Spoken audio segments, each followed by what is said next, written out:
अस्सलाम वालेकुम students, welcome to another video. Last lecture में हमने इस एक्सरसाइज के पहले 3 क्वेश्चंस को देखा था। आज हम मूव कर रहे हैं आगे क्वेश्चन नंबर 4 में, और विदाउट एनी टाइम वेस्ट हम अपने क्वेश्चन की तरफ जाते हैं। वो कहता है verify the commutative property of union and intersection of the following pairs of set. वो कहता है आपने दो चीज़ें इसके अंदर जो है कम्यूटेटिव प्रॉपर्टी बेसिकली आपने इसमें वेरीफाई करनी है ऑफ यूनियन एंड इंटरसेक्शन। अब ये कम्यूटेटिव प्रॉपर्टी क्या थी, मैं आपको याद दिलाता चलूँ। पहले चैप्टर में भी हमने देखी थी a प्लस बी प्लस ए के इक्वल होता है बी प्लस ए के। इस बात को, इस प्रॉपर्टी को हम कहते हैं कम्यूटेटिव प्रॉपर्टी। मतलब अगर आप एडिशन के साथ a प्लस बी मतलब 2 प्लस 3 लिख लें या 3 प्लस 2 लिख लें, बात एक ही है। इस प्रॉपर्टी को हम कहते हैं कम्यूटेटिव प्रॉपर्टी। अब यहाँ पे भी हमें कम्यूटेटिव प्रॉपर्टी लगानी है यूनियंस की एंड इंटरसेक्शन की। अब यूनियन एंड इंटरसेक्शन दोनों चीजें हमने लेना कल सीखी थी। लेट्स सपोज मैं कहता हूँ ए यूनियन बी, ए का सेट लेट्स सपोज 1 है और बी का लेट्स सपोज हमारे पास 2 है। यहाँ आप ऐसा कर लें, ये बी हमारे पास 2 के साथ साथ जो है 1 भी है। तो ए यूनियन बी में आप यहाँ पे 1 लिखेंगे, यूनियन लगा के आप बी में यहाँ पे 1 2 लिखेंगे। जब आप यूनियन लेंगे तो आपके पास 1 2 ही आ जाएगा।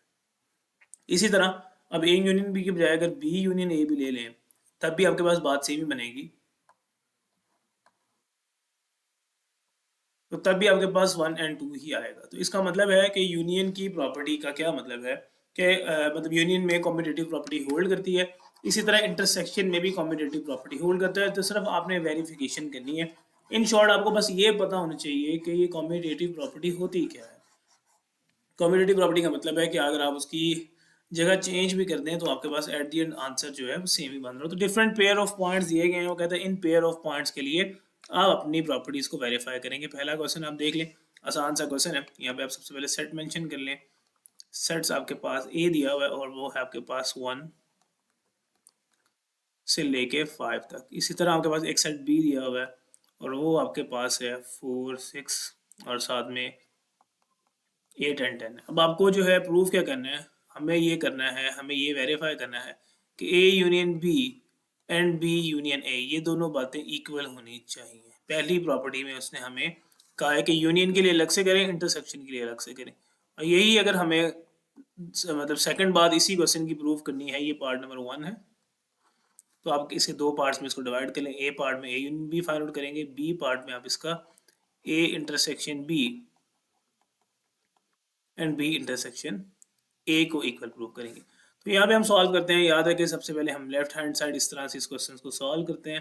लेफ्ट हैंड साइड में हम सबसे पहले लिखते हैं कि जो हमें फाइंड आउट करना है, लेफ्ट पे ए यूनियन बी है, तो ए के एलिमेंट्स को आप सबसे पहले यहाँ पे लिखें। ये मेरे पास ए के एलिमेंट्स हैं।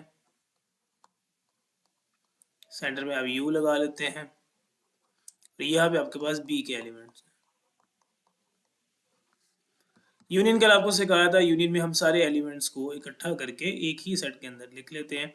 लास्ट लेक्चर में हमने यूनियन में बात की थी कि यूनियन का मतलब होता है कि सारे एलिमेंट्स को कंबाइन करके आप जो है यहाँ पे लिख लेते हैं। यही काम हम राइट हैंड साइड पे करेंगे। राइट हैंड साइड पे आप सबसे पहले ए यूनियन की बी के बजाय आप इसको थोड़ी सी जो है अरेंजमेंट में डिफरेंस करना है। अरेंजमेंट में आप बी के एलिमेंट्स को पहले लिख लेंगे और ए के एलिमेंट्स को आप बाद में लिख लेंगे, तो उससे कोई फर्क नहीं पड़ रहा होता।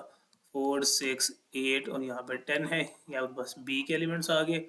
सेंटर में आपने यू लगाया और यहाँ पे ए के एलिमेंट्स आ गए। Answer should be same, answer will be same. Solve कर लें, सीक्वेंस से लिखें। सबसे पहले 1 लिख लें, 2 है, 3 है, 4 है, 6 है, 8 है और 10 है। कंबाइन करके लिख दिया। तो हेंस ये बात प्रूव हो गई कि A union B union A के इक्वल आता है। तो यहाँ पे हमने ये बात प्रूव कर ली है। अगली बात में कोई मुश्किल बात नहीं है। आपने इंटरसेक्शन के लिए कल हमने सीखा था, लास्ट लेक्चर में हमने सीखा हुआ है कि इंटरसेक्शन में आप क्या करते हैं। इंटरसेक्शन के लिए आप एलिमेंट्स को कंबाइन करके लिखते हैं। मतलब आप सबसे पहले इस तरह से लिख लेंगे ए इंटरसेक्शन बी, ए के एलिमेंट्स को प्लेस करें, सेंटर में ए लगाएंगे, बी के एलिमेंट्स को यहाँ पे लिख लें और यहाँ पे जब आप इनको कंबाइन करेंगे तो इंटरसेक्शन में वो एलिमेंट्स लिखते हैं जो दोनों में सेम है। तो जो दोनों में सेम है वो तो एक 4 ही मुझे सिर्फ नज़र आ रहा है, तो इसका आंसर 4 आ जाएगा। इसी तरह बी इंटरसेक्शन ए के लिए भी आप करेंगे तो उसका आंसर भी यही आएगा। अरेंजमेंट फ़र्क अरेंजमेंट चेंज करने से इस पे कोई फ़र्क जो है वो नहीं पड़ा होता। तो ये बात वेरीफाई करनी थी। Left hand side pair of points different है। पहले पार्ट के लिए हमने बात फाइंड आउट कर ली है। दूसरे पार्ट में बात थोड़ी सी डिफरेंस है, वहाँ पे एन एंड जी की फॉर्म में दिया है, तो उस पर चलते हैं, बात समझ आ जाएगी। सिर्फ यूनियन और इंटरसेक्शन का कॉन्सेप्ट आपका सेम होना चाहिए, वो समझ आ जाना चाहिए। उसके बाद अगली बात जो है वो मुश्किल नहीं है, इसके ऊपर चलते हैं। इसका नेक्स्ट पार्ट पार्ट नंबर 2 को आप देख सकते हैं, जहाँ पे वो कहता है कि अब आपके पास जो है नेचुरल नंबर का सेट है और एक जी मतलब आपके पास इंटीजर का सेट है। एक आप सेट को ए का नाम दे दें, मैंने नेचुरल नंबर्स कह दिया। ए को नेचुरल नंबर्स क्या होते हैं, 1 से स्टार्ट होते हैं, मूव ऑन करते हैं। जी हमारे पास इंटीजर्स होते हैं जिसके अंदर प्लस माइनस दोनों के साथ नंबर्स आते हैं, तो इसके लिखने का तरीका 0 है, +-1 +-2, इस तरह से आप इसको लिख लेते हैं। अब बात आपके पास आगे सेम ही है, आपने इसके अंदर दोनों प्रॉपर्टीज मतलब यूनियन एंड इंटरसेक्शन के लिए बात को इक्वल प्रूव करना है।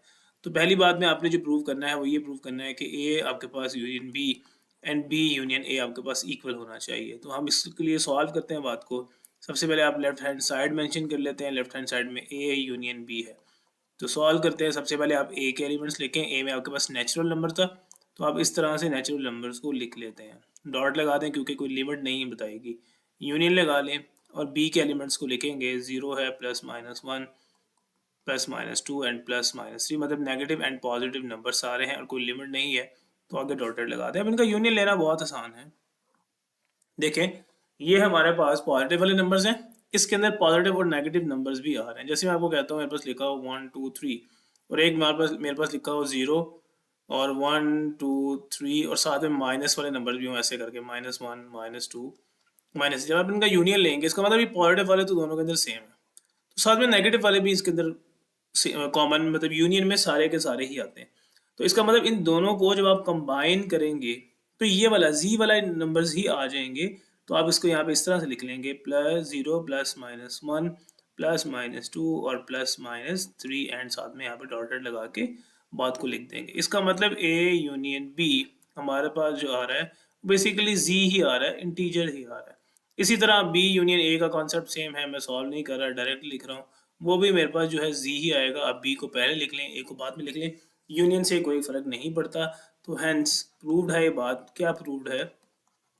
एक कॉम्पिटेटिव प्रॉपर्टी कह लें कि आप एग्जिस्ट करती है अंडर इंटरसेक्शन एंड यूनियन। यहाँ पे मैंने सिर्फ यूनियन लिया। अब आप इसी क्वेश्चन को अगर इंटरसेक्शन के लिहाज से करना चाहें तो आप यहाँ पे देखिएगा, इसी क्वेश्चन को सेट मेरे पास सेम ही है, मैं इसको इंटरसेक्ट के लिहाज से सॉल्व करने की कोशिश करता हूँ। अटेंटिवली बात को देखिएगा, यहाँ पे मैं जो है इंटरसेक्शन लगा देता हूँ। मुझे यहाँ पे इंटरसेक्शन करना है, इस दफ़ा यूनियन नहीं करना, तो मैं यहाँ पे इंटरसेक्शन का साइन यूज़ करता हूँ इस तरह से। यहाँ पे इंटरसेक्शन का साइन। अब इंटरसेक्शन में क्या होगा, ये तो नहीं आएगा इंटरसेक्शन में, तो इंटरसेक्शन में क्या आएगा उस बात को हम यहाँ पे देख लेते हैं। अब इंटरसेक्शन का क्या मतलब था, हमने लास्ट लेक्चर में इंटरसेक्शन के बारे में सीखा था कि वो एलिमेंट जो दोनों में सेम हो। अब देखिए यहाँ पे पॉजिटिव नंबर है और यहाँ पे पॉजिटिव और नेगेटिव नंबर्स दोनों हैं। वही केस है, लेट्स सपोज ऐसे है 1 2 3 सो ऑन, और यहाँ पे आपके पास है 0 भी है, पॉजिटिव नंबर्स भी हैं और इस तरफ नेगेटिव नंबर भी है, -1 है, -2 अब इसके अंदर सेम कौन से, ये पॉजिटिव वाले सेम, तो इसका मतलब ये वाले पॉजिटिव वाले नंबर्स आंसर आ जाएगा। तो आंसर आपके पास क्या आएगा, पॉजिटिव वाले नंबर। 0 भी आपके पास 0 बल्कि इंटरसेक्शन में नहीं आएगा क्योंकि 0 उनमें सेम नहीं है, तो आपके पास आ जाएगा ये 1 2 3 एंड यहाँ पे आपके पास 4 और ये आपके पास 5 और ये यहाँ पे आप डॉटेड का साइन लगा लेते हैं। इसका मतलब ये इंटरसेक्शन बी का आंसर है। तो बच्चे बी इंटरसेक्शन ए का भी तो आंसर यही आएगा, क्योंकि अगर आप बी इंटरसेक्शन ए के लिए बी के एलिमेंट्स को पहले लिख लेते हैं, मतलब ये एलिमेंट्स आप पहले लिख लें, 0 +-1 +-2 और यहाँ पर डॉटेड कर दें। सेंटर में आप जो है इस तरह से इंटरसेक्शन लगा लेते हैं और इसको मैं यहाँ से रेज आउट कर देता हूँ ताकि आप लोगों को बात समझ आ जाए, कंफ्यूज ना हो कि अभी यहाँ पे क्या हो रहा है। तो ए इंटरसेक्शन बी के लिए अब हम बात काम कर चुके हैं। बी इंटरसेक्शन ए के लिए मैं आप लोगों के सामने एलिमेंट्स को लिख रहा था। बी के एलिमेंट्स लेके इंटरसेक्शन लगा के मैं ए के एलिमेंट्स को लिख लेता हूँ, डॉटेड करके सेम आगे लगा। अब इसका आंसर मैं यहाँ पे लिख रहा हूँ। तो इसमें हमारे पास क्या होगा, हमने वो एलिमेंट्स देखने हैं जो दोनों के अंदर सेम है, तो दोनों के अंदर पॉजिटिव वाले ही सेम होंगे डेफिनेटली। इसके बाद पॉजिटिव भी है, नेगेटिव भी है, इसके बाद सिर्फ पॉजिटिव है। इट्स जस्ट लाइक मैं कहता हूँ कि मेरे पास जो है 4 रेड कलर्स हैं और साथ में मेरे पास जो है 4 ग्रीन कलर्स भी हैं, और आपके पास जो है सिर्फ 4 रेड कलर्स हैं। तो हम दोनों के पास कॉमन कितने हैं, वो 4 रेड कलर्स हैं। तो लाइक हमारे पास ये जो कॉमन बात आ गई, ये दोनों के पास सेम बात है, उसको इस तरह से प्लेस कर देते हैं और यहाँ पे हम डॉटेड लगा देते हैं। इसका मतलब ए इंटरसेक्शन बी जो है वो किसके इक्वल आ रहा है, बी इंटरसेक्शन ए के। तो commutative property with respect to union and with respect to intersection दोनों लिहाज से यहाँ पे होल्ड करती है, दोनों लिहाज से यहाँ पे एग्जिस्ट करती है। अब इसका तीसरा जो है वो डिफरेंट है, उसके अंदर एलिमेंट्स आप लोग के सामने निकल नजर आ रहे हैं, उसके सोल्यूशन की तरफ चलते हैं। जी, तो इसका पार्ट नंबर थर्ड आप लोग देख सकते हैं, यहाँ पे वो कहता है ए जो है x such that x belongs to R है, और वो आर मतलब वो रियल नंबर्स जो ग्रेटर देन जीरो होने चाहिए। अब यहाँ पे इन सेट्स को हम इनको सेट बिल्डर से टेबुलर फॉर्म में लिख नहीं सकते, क्योंकि टेबुलर फॉर्म में हम इसलिए लिख सकते हैं क्योंकि उसने कहा है कि रियल नंबर्स, वो रियल नंबर्स जो ग्रेटर हैं जीरो से। अब रियल नंबर्स के बारे में हमने पढ़ा हुआ है, रियल नंबर में बहुत सारे नंबर्स आते हैं, रियल नंबर्स में रैशनल नंबर्स आते हैं, रियल नंबर में इररेशनल आते हैं, रियल नंबर में नेचुरल्स आते हैं, रियल नंबर में होल नंबर्स आते हैं। तो जितने भी नंबर्स हैं वो सारे सारे रियल नंबर्स में ही बिलोंग करते हैं। तो वो नंबर जो जीरो से बड़े रियल नंबर जो है कौन से होंगे। अब रियल नंबर मैंने आपको क्या बताया, वन है, ये तो आएगा, ये 1/2 भी आ सकता है, 1/2 का मतलब 1.1 भी आ सकता है, मतलब ये अगर आप देखा जाए पॉइंट की फॉर्म है, डेसिमल फॉर्म है, 1.2 भी आ सकता है, 1.3 भी आ सकता है, 2.1 आ सकता है, 2.2 आ सकता है, 2.3 आ सकता है। इसका मतलब आप कौन कौन से लिखेंगे, क्योंकि रियल नंबर के अंदर सारे नंबर आते हैं, खाली ये नहीं कि 1 2 3, उसके अंदर पॉइंट्स वाले भी आते हैं। बिकॉज रियल नंबर होता क्या है, रियल नंबर में रैशनल एंड इररेशनल नंबर्स का यूनियन है। अब रैशनल नंबर्स में पॉइंट वाले नंबर्स आते हैं, इररेशनल नंबर्स में पॉइंट वाले नंबर आते हैं। इसका मतलब डेसिमल नंबर्स भी इसके अंदर इंक्लूडेड हैं। अब वो कौन कौन से डेसिमल इंक्लूडेड है, हम कौन कौन से नंबर्स लिखेंगे, हमारे लिए उनको लिखना पॉसिबल नहीं है। तो क्योंकि इसके अंदर बहुत सारे नंबर्स हैं, बहुत सारे, मतलब वन, अगर आप देखा जाए सिंपल 1 और 2 के दरमियान आपके सोच से ज़्यादा नंबर है। यहाँ पे 1.1 है, यहाँ पे 1.2 है, यहाँ पे 1.212 है, यहाँ पे 1.222 है, यहाँ पे 1.333 है, 3312 कुछ भी है, मतलब बहुत सारे नंबर्स हैं, वो अनलिमिटेड नंबर्स हैं, इनफिनिट नंबर्स हैं। इसलिए हम उनको जो यहाँ पे वैल्यू को वहाँ पे हम प्लेस नहीं कर सकते। फिर इसी तरह हमें सॉल्व करना पड़ेगा। सबसे पहले हम कम्यूटेटिव प्रॉपर्टी ऑफ यूनियन लिखते हैं, which mean A union B is equal to B union A. हम इसको सॉल्व कर लेते हैं। लेफ्ट हैंड साइड को मैंने यहाँ पे सबसे पहले सॉल्व करने के लिए मैं ऐसे करके लिख देता हूँ, ए यूनियन बी में ए के एलिमेंट्स लिख के यूनियन लगा के बी के एलिमेंट्स लिखे। अब फोकस कीजिएगा, बात को समझने की कोशिश कीजिएगा। ए के अंदर वो एलिमेंट्स हैं जो रियल तो हैं, लेकिन वो रियल हैं जो ग्रेटर देन जीरो, ठीक है। और ये यूनियन उसका लेने हैं हम एक रियल नंबर के साथ। रियल नंबर में तो सारे के सारे ही आते हैं। तो ये जो नंबर्स हैं जो जीरो मतलब जीरो से बड़े वाले रियल हैं, तो ये भी तो इसी के अंदर से ही आएंगे।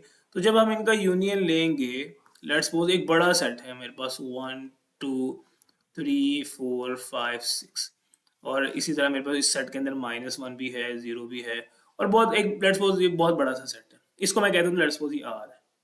अब इस आर के अंदर से वो हम कहते हैं कि हम मुझे वो आर निकाल लो जो पॉजिटिव है, मतलब पॉजिटिव में ये सारे आर आ ये वाले नंबर्स आ जाएंगे, तो और नेगेटिव में और आर में तो ये नेगेटिव भी है। तो जब अगर आप इन दोनों का यूनियन लेंगे तो वो ऑब्वियसली आर ही आएगा, वो सारे के सारे नंबर्स ही यूनियन में आ जाएंगे। यूनियन का मतलब क्या होता है कि सब एलिमेंट्स को कंबाइन करके लिख दो।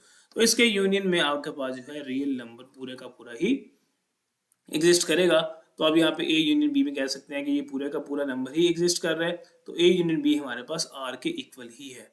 इसी तरह हमारे पास बी यूनियन ए, ये भी हमारे पास सेम है। बी यूनियन ए के लिए पहले आप आर लिख लें, फ़र्क कोई नहीं है, कॉन्सेप्ट सेम है, मैंने लास्ट भी आपको बताया था, सेंटर में यू लगा लें, और ए के एलिमेंट्स यहाँ पे वही हैं, बिलोंग्स टू आर, कौन से आर, जो ग्रेटर देन जो है ज़ीरो है। अब इसका भी यूनियन लेंगे तो कोई फ़र्क नहीं पड़ेगा, आपके पास आर का आर एज इट इज़ ही आ जाएगा। अब इसके इंटरसेक्शन के लिए बात को देखते हैं। यूनियन वाली प्रॉपर्टी को हमने देख लिया, अब हम इंटरसेक्शन की तरफ जाते हैं। तो मैं ऊपर चेंज कर लिया statement, commutative property of intersection. तो इंटरसेक्शन का क्या मतलब है कि अब आपने इनके दरमियान इंटरसेक्शन इस तरह से फाइंड आउट करना है। तो बाकी बात सेम है, लेफ्ट हैंड साइड मेंशन की, यहाँ पे हमारे पास ए इंटरसेक्शन लगा लिया, यहाँ पे इंटरसेक्शन लगा लिया। अब इंटरसेक्शन का मतलब क्या है कि वो नंबर जो दोनों में सेम है, ठीक है, दोनों को कंबाइन नहीं करना, सेम वाले लिखने हैं। तो वो कहता है लेट्स सपोज यही बात कि ये एक बड़ा सा सेट था, लेट्स सपोज 1 2 3 4 है, और ये एक सेट है मेरे पास, और लेट्स सपोज इसमें -1 भी है, -2 भी है। ये एक बड़ा सेट है आर का, और ये वो आर है जो ग्रेटर वाले, मतलब ये वाले आर, ये एक आर बड़ा है, ये पूरा आर है, ठीक है, और एक ये मेरे पास आर है, लेट्स सपोज इसको मैं आर डैश वो कहता है अगर आपने इसका ये आर है और ये आर डैश, वो कहता है इसका इंटरसेक्शन लेना हो तो इसका इंटरसेक्शन लेने के लिए आर मतलब ये पूरे का पूरा ही आर है, ठीक है, और आर ये डैश है। इसका क्या मतलब है, अगर आपने इसका इंटरसेक्शन लेना है तो ये वाला पार्ट दोनों के अंदर सेम होगा, पॉजिटिव वाला।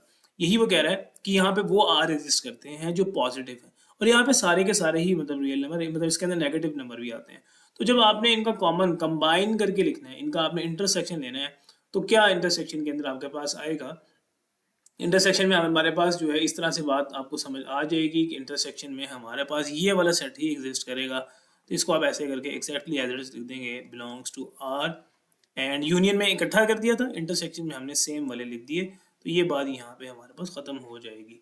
इसी तरह यहाँ पे इंटरसेक्शन आपने फाइंड आउट करना है, यहाँ पे आपने इंटरसेक्शन फाइंड आउट करना है, सेम ही रहेगा, यहाँ पे आपके पास सेम आंसर ही आ जाएगा जो ऊपर आया, एक्स बिलोंग्स टू आर, कौन से आर, जो ग्रेटर देन जो है 0 है। इस बात का क्या मतलब है, hence commutative left hand side is equal to क्या आती है, राइट हैंड साइड।